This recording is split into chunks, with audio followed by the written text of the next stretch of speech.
श्रीमद् भगवत गीता के चौथे अध्याय का महात्म्य। भगवान कहते हैं, प्रिय, अब मैं चौथे अध्याय का महात्म्य बतलाता हूँ, सुनो।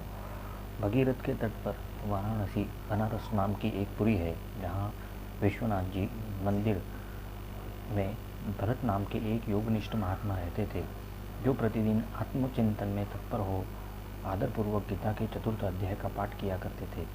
उसके अभ्यास से उनका मन अंतःकरण निर्मल हो गया।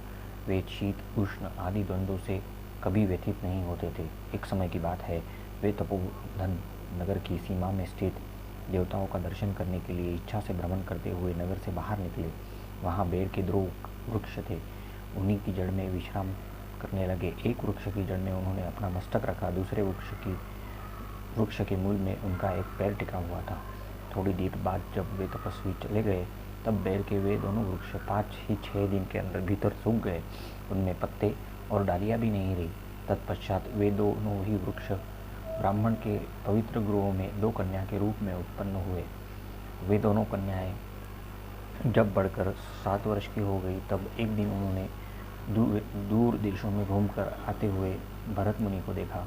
उन्हें देखते ही उनके दोनों के चरण में पड़ गई और मीठी वाणी से बोली, मुने, आपकी कृपा से हम दोनों का उद्धार हुआ है। हमने बेरे की योनि त्याग कर मानव शरीर प्राप्त किया है। उनके इस प्रकार कहने पर मुनि को बड़ा विस्मय हुआ।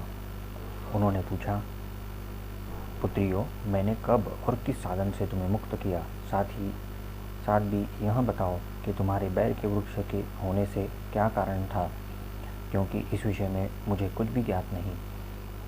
तब वे कन्याएं पहले उन्हें बेर हो जाने का कारण बतलाती हुई बोली, मुने, गोदावरी के तट पर छिन्नपाप नामक एक तीर्थ है, जो मनुष्य को पुण्य प्रदान करने वाला है। वह पावनता की चरम सीमा पर पहुंचा हुआ है। इस तीर्थ में सत्यतपा नामक एक तपस्वी बड़ी कठोर तपस्या कर रहे थे। वे ग्रीष्म ऋतु में प्रज्वलित अग्नियों के बीच में बैठते। वर्षा में जल की धाराओं उनके मस्तक बाल सदा भीगे रहते तथा जाड़ों के समय जल में निवास करने के कारण उनके शरीर में हमेशा रोंगटे खड़े रहते थे।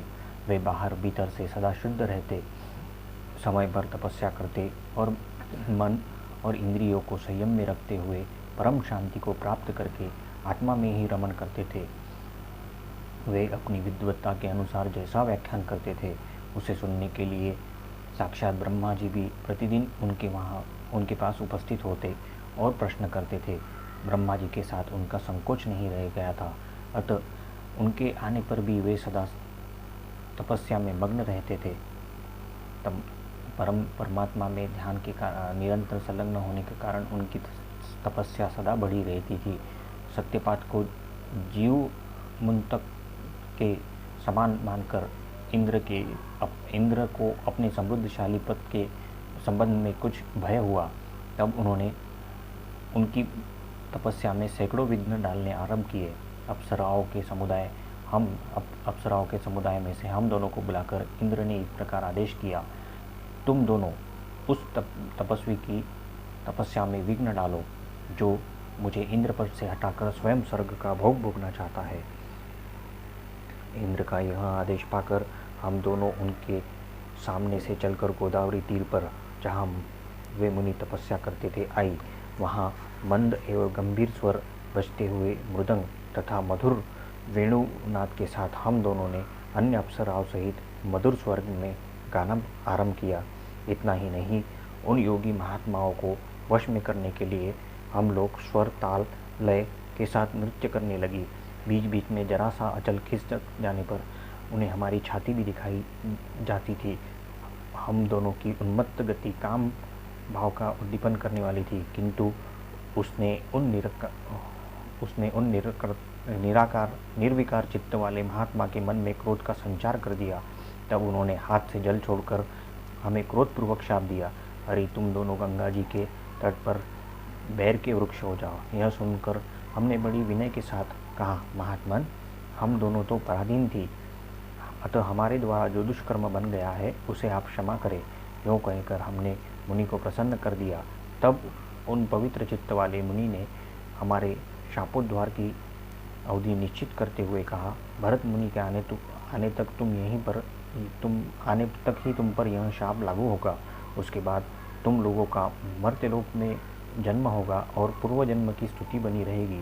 मुने, जिस विषय में हम दोनों बैल वृक्ष के रूप में खड़ी थी, उस समय हमारे समीप आकर गीता के चौथे अध्याय का जप करते हुए हमारा उद्धार किया गया था, अतः हम सबको प्रणाम करती है। आपने अपने शाप से ही नहीं, उस भयानक संसार से भी गीता के चतुर्थ अध्याय के पाठ द्वारा हमें मुक्त कर दिया है।